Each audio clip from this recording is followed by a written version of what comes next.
السلام علیکم ورحمۃ اللہ وبرکاتہ۔ امید ہے کہ تمام حضرات خیر و عافیت سے ہوں گے۔ آج ایک صاحب نے سوال کیا ہے، اگر کسی شخص کا دل نماز میں نہ لگے تو اس کو کیا کرنا چاہیے؟ میرا بھائی نماز کا بہت زیادہ پابند اور خوف خدا بھی اس کے دل میں تھا، اب اس کی یہ کیفیت ختم ہو گئی ہے، تو اس کو کیا عمل کرنا چاہیے؟ کوئی وظیفہ بتلا دیجئے یا کوئی عمل۔ آدمی کی دلی کیفیت ہر وقت یکساں نہیں رہتی، ہر وقت ایک سی نہیں رہتی۔ کبھی عبادات کا شوق غالب ہوتا ہے اور کبھی انقباض کی کیفیت طاری ہو جاتی ہے۔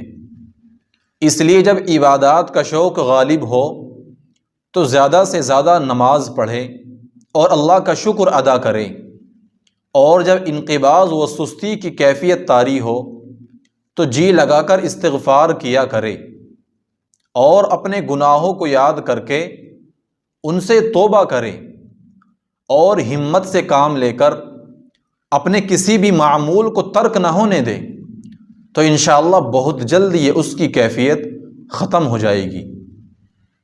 ایک صاحب نے سوال کیا ہے، عصر، مغرب یا رات کے وقت گھر یا دکان میں جھاڑو لگانا کیسا ہے؟ کیا ان اوقات میں جھاڑو لگانے سے منع کرنے کی کوئی شریعت میں حیثیت ہے؟ یہ بات صرف عوام میں مشہور ہے، شریعت میں اس کی کوئی اصل موجود نہیں ہے۔ آپ رات میں جھاڑو لگا سکتے ہیں،